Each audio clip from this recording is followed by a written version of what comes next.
All right, y'all. We back with a new video. I couldn't record this yesterday. Tennessee Titans go down to the Houston Texans in the worst fashion. We all sitting here wondering, how do we go from 7-3 to 7-8? Could potentially be out the playoff. John Robinson is gone. The general manager that got us to the AFC Championship, that got us Mike Vrabel, the coach of the year. So we appreciative of John Robinson for that. But we got to talk about the reasons and the things that got him fired. Make sure y'all hit that like, hit that subscribe. All right, let's talk about the Caleb Farley draft pick. Taking a cornerback was risky. That is coming off an injury. He's never truly recovered. If you've really been watching, hasn't been able to find his way as a starter, opposite of Christian Fulton. Hasn't been able to find his way into the rotation as far as any depth, getting beat anytime he gets in there. I really think the kid just never really recovered physically, and then mentally it took a toll on his ability to play. We're supposed to be Caleb Farley, Christian Fulton, Elijah Molden, Roger McCurry. We're supposed to be set at the corner position with youth and speed. Some we haven't had in Nashville in some time. At one point in time, we had Taylor Lewan at left tackle, Jack Conklin at right tackle. We don't opt to pay Conklin. He goes to the Browns, and we wind up replacing him with Isaiah Wilson. This kid got in trouble before the draft, after the draft, and Isaiah Wilson, complete 100% bust, could not stay on the field, winds up getting shipped out to the Dolphins for a draft pick. This was like the start of the crumbling and unraveling of the Titans offensive line, which is now, in my opinion, probably the worst in the league. All right. So we used the second round pick at tackle. Nobody's mad at the pick, but I don't know if it's development. He hasn't found his way to be a good spell player for Taylor Lewan in his absence. He hasn't been able to play left guard, even with Brewer being the smallest left guard in the league. He hasn't been able to give us any kind of depth at the tackle position. So much so that they try to play him at guard, and it's just not working. And ultimately led to the trade for Dennis Daly. So we trade for Dennis Daly because Dillon doesn't work out. And we wind up getting what could potentially be the worst left tackle in NFL history. If you're watching this tape behind me, you will see that this guy is literally the worst graded left tackle in football in the last 10 to 15 years, which in my opinion means history. So not only has John Robinson missed on Wilson, not only has he missed on Dillon, now he's missed on this trade and giving up another draft pick for the future for a left tackle that shouldn't even be on the field. And we all know, regardless of how you feel about A.J. Brown, I love A.J. Brown. I'm not mad at him for getting $100 million and a bunch of guaranteed money and being featured in an offense that's number one in the league.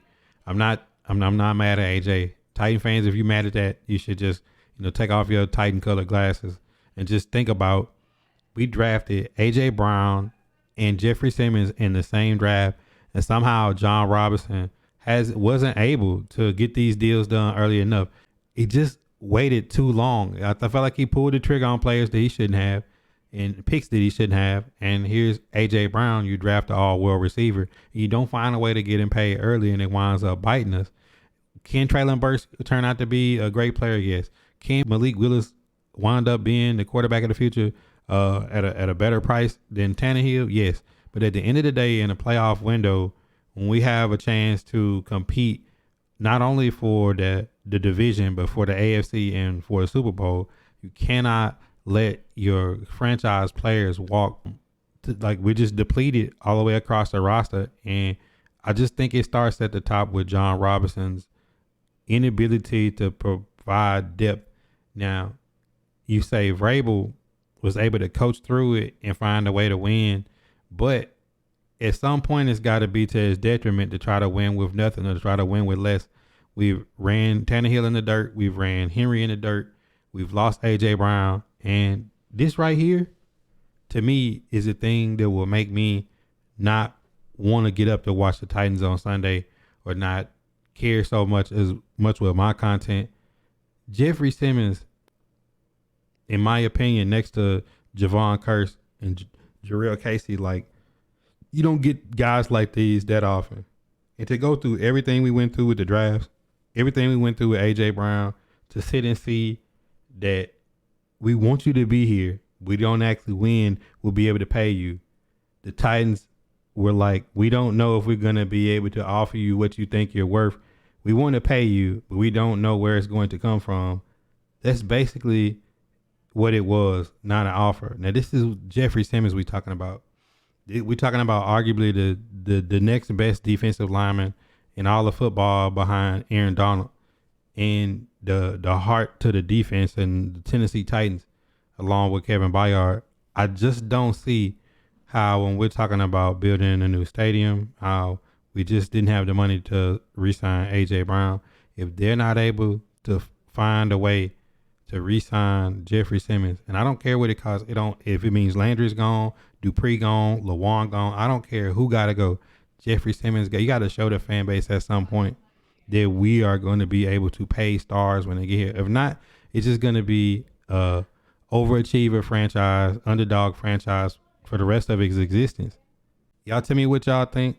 This is exactly how I feel. This is me being honest, saying I really feel like the Tennessee Titans have got to find a way, whoever the GM that comes in, to re-sign Jeffrey Simmons, because they got a lot of decisions to make with the roster in the upcoming season. But I'm saying I'm cool with a rebuild, but Jeffrey Simmons cannot go, because ultimately we're going to be sitting here looking at a franchise that John Robinson found a way to get us to the top, and then when he got us to the top, we couldn't maintain or sustain it by bad draft picks, by bad deals, by mismanaging who we decide to pay and not to pay.